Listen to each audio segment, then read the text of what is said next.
প্রচন্ড ঝড় বৃষ্টি হচ্ছে, আর ইচ্ছে করছিল একটু ঘুম যাব মন ভরে।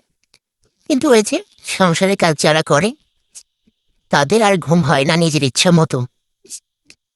আকাশের অবস্থা আজ ভীষণ খারাপ, প্রচন্ড ঝড় বৃষ্টি তুফান হওয়ার মতো অবস্থা।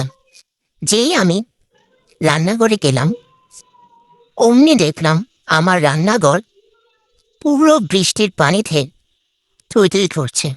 মানে আমার অ্যাডজাস্টমেন্টের যে খালি জায়গাগুলো আছে সেগুলো দিয়ে পুরো পানি এসে রান্নাঘরটা ভিজে গেছে, পুরো রান্নাই করা যাচ্ছে না।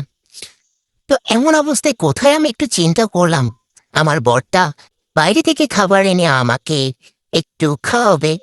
তাই আমি আমার বর্মশের উপর রাগ দেখিয়ে বললাম, চুলার উপর পানি পড়ে গেল, আজ আর আমি কোনো রান্না বান্নাই করব না। কিন্তু সে করে বলি, আমাদের জামাইদেরকে আমরা যতই হুমকি দিই না কেন, তারা ঠিক সেইভাবেই ভেবে রাখে যে আমার বউ, তার নিজের সংসার, সে নিশ্চয়ই সবকিছু ম্যানেজ করে ফেলবে। যেই ভাবা সেই কাজ। আগের অবস্থা কি ছিল আর এখনের অবস্থা তোমরা নিজের চোখেই রেখে নাও। ঠিকই আমার জামাইয়ের মনের ইচ্ছাটাই পূরণ হয়ে গেল।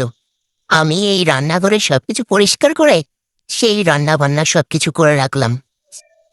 আমাদের জামাইরা মনে হয় মনোবিজ্ঞানের ক্ষেত্রে পিএইচডি কমপ্লিট করেছিলাম, তাই তারা আগেই বুঝে যায় যে তাদের বউ মুখে যাই বলুক না কেন, কাজের বেলায় সেই ঠিক সবকিছু করে রাখবে।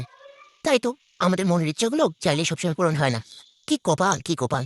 তো বন্ধুরা, তোমাদের বড়রাও কি এমন মাঝে মাঝে মনোবিজ্ঞানী হয়ে যায় আর তোমাদের সব প্ল্যানিং এ জল ঢেলে দেয়? কমেন্টে জানিও।